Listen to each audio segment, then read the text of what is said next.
एक गांव में एक लकड़हारा रहता था। लोग उसे बिरजू लकड़हारा कहकर पुकारते थे। जंगल से लकड़ियां काटकर उसे बेचकर उसका गुजारा होता था। उसके घर में और कोई भी नहीं था। बिरजू खुद ही कमाता था और खुद ही खाता था। ये देखिए, आज भी बिरजू बाजार से लकड़ियां बेचकर अपने घर लौट रहा था। अरे अरे, क्या लकड़ियां बेचकर आ रहे हो? हाँ भाई, अगर मैं लकड़ियां नहीं बेचूंगा तो घर का चूल्हा कैसे जलेगा। मैं तो खुद ही लाता हूँ और खुद ही खाता हूँ। तो बताओ, आज कमाई कैसी हुई? वैसे मुझे मुझे ज्यादा नहीं चाहिए। रोज की तरह आज भी मैंने 5 रुपए की कमाई की है और ये 5 रुपए ही मेरे लिए बहुत है। उसी से चावल खरीदा है और घर जाकर उसे अच्छे से पकाकर खा लूंगा। इतने में तुम्हारा गुजारा हो जाएगा? भाई, मैं थोड़े में ही खुश हूँ, बहुत खुश। अरे, ऐसे कहीं चलता है क्या?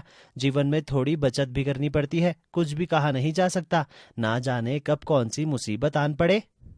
वो जब आएगी तब देख लेंगे। बस थोड़ा कमाओ और थोड़ा खा लो। अरे नहीं भाई, भविष्य के बारे में जो नहीं सोचता उन्हें बहुत दुख उठाना पड़ता है। अब मैं घर चलता हूँ, बहुत भूख लगी है। पेट में चूहे कूद रहे हैं। यहाँ से वहां, वहां से यहाँ भाग रहे हैं। जाकर कुछ पका के खा लूंगा। बिरजू जल्दी से अपने घर पहुंचता है। बहुत रात हो गई है। जल्दी से खाना खाकर सो जाता हूँ और कल सुबह जल्दी उठकर लकड़ियां काटने भी तो जाना है। फिर लकड़ियों को बेचना भी है। उसके बाद उन पैसों से बाजार जाकर अनाज खरीद कर लाना है। बाप रे बाप, बहुत काम है कल। जल्दी से सो जाता हूँ। बिरजू सोने ही जा रहा था कि तभी बाहर से बारिश होने की आवाज आने लगती है। बिरजू उठकर खिड़की में से देखता है। अरे बाप रे, अब क्या करूं। अब बहुत तेज बारिश शुरू हो गई है और ये बारिश जल्दी रुकने नहीं वाली। बारिश हो ही रही है। जो होगा वो कल देखा जाएगा। अब सो जाता हूँ। बिरजू सो जाता है। रात भर बहुत जोर से बारिश होती है। सुबह हो जाती है लेकिन बारिश जारी रहती है। बिरजू सोकर उठता है और फिर अपनी झोपड़ी का दरवाजा खोलकर बाहर देखता है। ये क्या मुसीबत है। पूरी रात बारिश होने के बाद भी ये तो बंद होने का नाम ही नहीं ले रही। अब लकड़ी काटने का समय भी बीता जा रहा है, पर इतनी तेज बारिश में मैं कैसे जाऊं। ये तो मुश्किल में फंस गया मैं। अब लकड़ी काटने नहीं गया तो मेरा पेट कैसे भरेगा। घर में तो अनाज का एक दाना भी नहीं है। बिरजू अपनी झोपड़ी का दरवाजा बंद कर अंदर आता है। जब तक बारिश कम नहीं हो जाती तब तक घर से बाहर निकलकर मैं कहीं नहीं जा सकता। अब तो पेट पर हाथ धरकर ही सोना पड़ेगा। बिरजू लेट जाता है। अपने पेट पर हाथ रखकर तभी उसकी झोपड़ी की छत से पानी टपकने लगता है। ये देखो क्या हो गया। इसे कहते हैं दुर्भाग्य। मेरे घर पर एक ही छत है, अब वो भी टूट जाएगी। किस्मत ने पता नहीं क्या लिखा है। ऊपर वाले, मेरी हिफाजत करो, मुझे बचा लो। बारिश अब रुक चुकी थी और धूप भी खिल चुकी थी। बिरजू झोपड़ी से बाहर निकला। 3 दिनों के बाद ये भारी बारिश रुकी है। चलो, आज अब धूप खिली है तो मैं ज्यादा समय बर्बाद नहीं करूंगा। चलो, मैं जल्दी से जाकर लकड़ियां काट के लाता हूँ। हाँ, जल्दी जाता हूँ। बिरजू ने अपने साथ अपनी कुल्हाड़ी ली और जंगल की तरफ बढ़ गया, लेकिन अचानक वो रुक गया। अरे ये क्या, मुझे बहुत कमजोरी महसूस हो रही है। एक कदम भी आगे नहीं बढ़ा पा रहा हूँ। ऐसा लग रहा है कि यहीं बैठकर जरा आराम कर लूं। जरा बैठ जाता हूँ। बिरजू एक पेड़ के नीचे बैठ जाता है।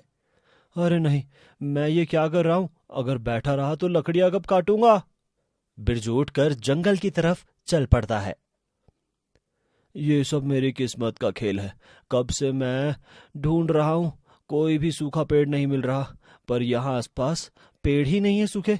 मैं यहाँ पे ज्यादा समय बर्बाद नहीं करता। एक काम करता हूँ, उस नदी की तरफ जाता हूँ। हाँ, हाँ, हाँ, मेरा मन कह रहा है कि उस नदी किनारे मुझे पेड़ मिल जाएगा। अब मैं वहीं जाता हूँ। बिरजू जंगल में आगे बढ़ जाता है और थोड़ी देर बाद नदी के किनारे पर पहुंच जाता है। जैसा सोचा था वैसा ही हुआ। बड़े छोटे हर तरह के पेड़ हैं नदी के किनारे। भरे भरे भी हैं। बस अब मैं अच्छा सा पेड़ देखकर काटना शुरू करता हूँ। बहुत खुशी हो रही है। नदी के किनारे उसे एक पेड़ दिख जाता है। ये वाला तो बहुत अच्छा लग रहा है। इसकी डालियां भी नीचे की तरफ झुकी हुई है। इसे काटने में आसानी होगी। ज्यादा मेहनत नहीं लगेगी। आ जाओ, चलो, अब समय बर्बाद नहीं करता हूँ। बिरजू पेड़ काटने के लिए पेड़ के पास जाता है। पेट में एक दाना तक नहीं है, ऊपर से पेड़ के चक्कर में इतनी दूर तक चलकर आया हूँ। कोई नहीं, एक बार कोशिश करके देखता हूँ। बिरजू पेड़ काटने लगा, लेकिन तभी उसके हाथों से कुल्हाड़ी फिसल गई और नदी में गिर गई। अब मैं क्या करूं? पानी में कहीं नजर भी नहीं आ रही। ऐसा लगता है कि वो नदी की गहराई में कहीं जाकर गिर गई है। मैं तो वैसे ही गरीब हूँ और ऊपर से रोजगार का एकमात्र सहारा भी मेरी कुल्हाड़ी थी। मैं तो बर्बाद हो गया। अब घर में अनाज कैसे लाऊंगा? मुझे लगता है मैं भूखा ही मर जाऊंगा। बिरजू जोर जोर से रो रहा था, लेकिन तभी नदी में से एक देवी निकली। क्या हुआ बिरजू? तुम ऐसे रो क्यों रहे हो? ये क्या? आप कौन है? कौन है आप और कहाँ से आई हैं? क्या तुम मुझे नहीं पहचानते? मैं जल देवी हूँ। ये नदी ही मेरा घर है। इसका मतलब मेरी मन की बातें सुनी ही होंगी और आप समझ गई होंगी कि वो कुल्हाड़ी मेरे लिए कितनी कीमती है। अगर मुझे नहीं मिली तो मैं बहुत मुश्किल में फंस जाऊंगा। जल की देवी नदी के अंदर गई और फिर एक चांदी की कुल्हाड़ी लेकर आई। क्या ये है तुम्हारी कुल्हाड़ी? ये तो चांदी की कुल्हाड़ी है, ये मेरी नहीं है। जल की देवी फिर से नदी के अंदर गई और इस बार सोने की कुल्हाड़ी लेकर आई। क्या तुम्हारी कुल्हाड़ी ये है बिरजू? नहीं, ये तो सोने की कुल्हाड़ी है। मेरी कुल्हाड़ी तो लोहे की है। लगता है आपसे कोई गलती हो गई है। ठीक है, मैं इस बार तुम्हारी कुल्हाड़ी लेकर आऊंगी। जल की देवी फिर से नदी के अंदर गई और इस बार लोहे की कुल्हाड़ी लेकर आई। हाँ, यही है मेरी कुल्हाड़ी। आप मुझे मेरी कुल्हाड़ी दे दीजिए। ये लो बिरजू, तुम्हारी कुल्हाड़ी। अब तो तुम खुश हो ना? आपका धन्यवाद देवी। अब मैं फिर से अपना काम कर पाऊंगा। ये क्या, देवी तो पानी के अंदर चली गई? शायद उन्हें मेरी बातों का बुरा लग गया। नदी की देवी फिर से ऊपर आती है। इस बार उनके पास सोने और चांदी की कुल्हाड़ियां थी। वो दोनों कुल्हाड़ियां वो बिरजू को दे देती है। नहीं नहीं, मैं ये नहीं ले सकता। तुम गरीब हो लेकिन सच्चे और ईमानदार हो। ये तुम्हारी उन्हीं गुणों का उपहार है बिरजू। बिरजू दोनों कुल्हाड़ियां ले लेता है। जल की देवी नदी के अंदर चली जाती है। बिरजू कुल्हाड़ियों को लेकर जंगल से जाने लगता है। रास्ते में वो सोचता है, अब मैं इन कुल्हाड़ियों को सुनार के पास बेच दूंगा और जो पैसे आएंगे उनसे अनाज खरीदूंगा। बिरजू बाजार में आ चुका था। श्यामू बाजार में खड़ा था। तभी उसकी नजर बिरजू पर पड़ी। अरे, इसके पास ये सोने चांदी की कुल्हाड़ी कैसी आई? इसके पीछे जाकर पता करना होगा। श्यामू बिरजू के पीछे जाने लगता है। थोड़ी देर में बिरजू सुनार की दुकान में पहुंच जाता है। अरे, ये सोने चांदी की कुल्हाड़ियां तुम कहां से ले आए? बिरजू सुनार को सब कुछ बता देता है। श्यामू बाहर खड़े होकर सब कुछ सुन लेता है। अपने आप से अब तो मुझे भी उस नदी के पास जाना ही होगा। श्यामू जंगल की तरफ चल पड़ता है। उसके पास भी एक कुल्हाड़ी थी। इस कुल्हाड़ी को फेंक कर मैं सोने की कुल्हाड़ी लूंगा। श्यामू उस नदी के पास पहुंच जाता है और अपनी कुल्हाड़ी जानबूझकर नदी में फेंक देता है। अरे, मेरी कुल्हाड़ी नदी में गिर गई। अब मैं क्या करूंगा? तभी जल की देवी नदी से बाहर आती है। उन्होंने एक सोने की कुल्हाड़ी पीछे छुपाई होती है। मेरी कुल्हाड़ी नदी में गिर गई। मेरी कुल्हाड़ी वापस कर दो।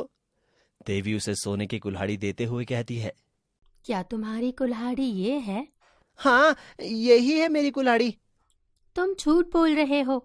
मैं ये भी समझ गई हूँ कि तुम लालची हो, इसलिए अब तुम्हें ये कुल्हाड़ी भी नहीं मिलेगी। देवी नदी के अंदर चली जाती है। अरे, ये क्या हो गया? सोने की कुल्हाड़ी हाथ में आगे निकल गई। लगता है लालच का फल ऐसा ही होता है। तो देखा आपने, लालच का फल कैसा होता है। इसीलिए जीवन में हमेशा सत्य और ईमानदारी के रास्ते पर चलना ही उचित होता है।